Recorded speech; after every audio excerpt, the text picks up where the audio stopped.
Hello, my name is Tyler Funk. This is Sports Law Class, Education 503, Week 2, 2.1 graded assignment. I will be going through a case on a case study that I chose, the facts, the different arguments on each side, and then what was found from the case. Alright, the case that I have selected is Mo Gab Gab versus Orleans Parish School Board. This was in 1970, but it still has relevance for today. This sports case was from many years ago and still has an effect on today's athletics and society. The plaintiffs in this case are Joy Mo Bab Bab and her husband, Dr. William J. Mo Gab Gab. These are two parents that filed a suit against the defendants in this case, which are the Orleans Parish School Board and many of the faculty present in the school, which include Robert E. O'Neill, head coach at the time, Sam A.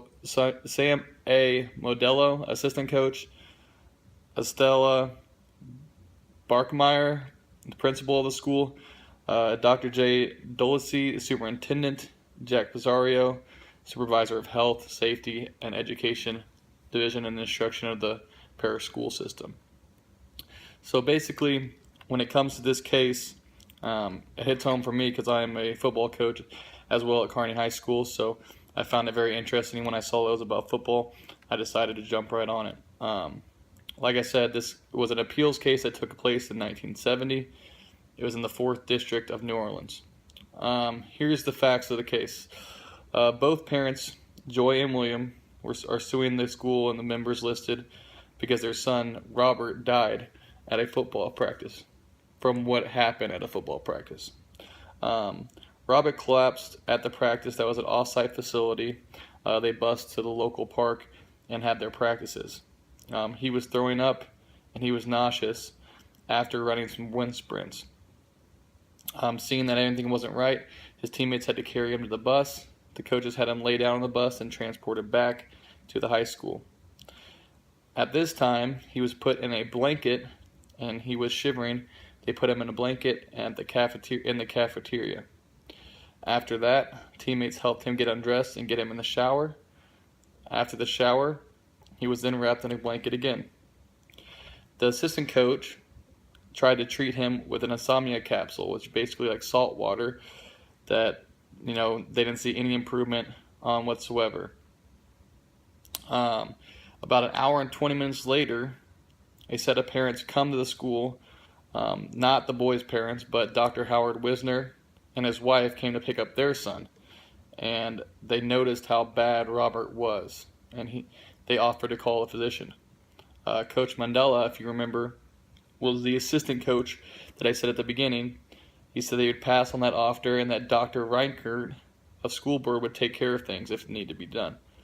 Mrs. Mo Gab Gab was called and she directly contacted Dr. John Phillips.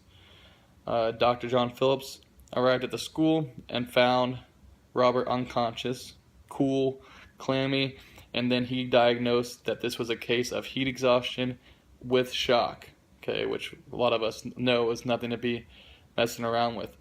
Next, Dr. George Birch examined Robert and found him ill and in a coma. Alright, so they finally got to the hospital.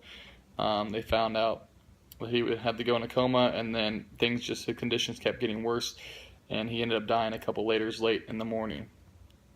The plaintiff's argument in this case. So the parents of Robert said that medical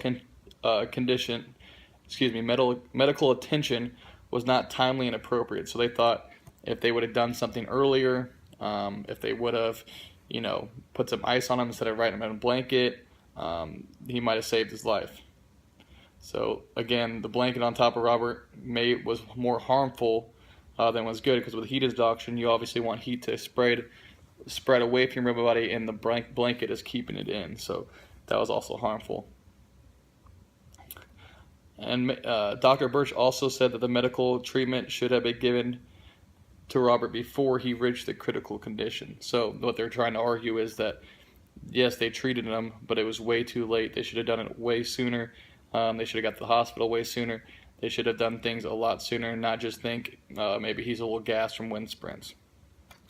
The defendant's case, so basically the school board, anybody associated that's getting a part of the appeal.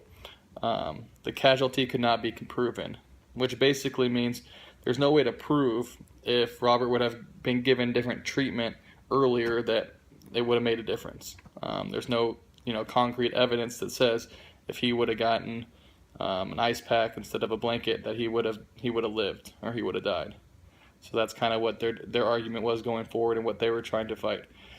Overall, the court found the Orleans Parish School Board not negligent, since there was no way to prove Robert would have lived for sure if the medical care would have happened differently.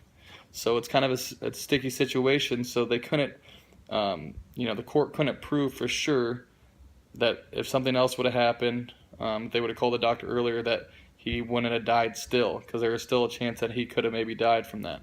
So that's one of the reasons that the court found it that way.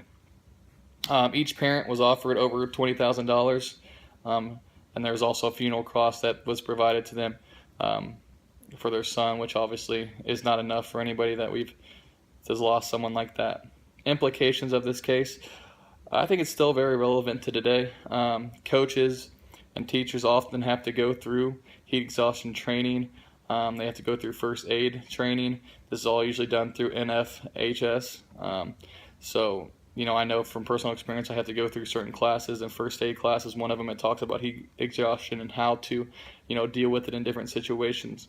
I think it's a great reminder, even though the school wasn't found guilty, great reminder that coaches need to make sure students are acclimated to the heat, they get them plenty of water. They're always just looking out for the health of the student athlete first and foremost.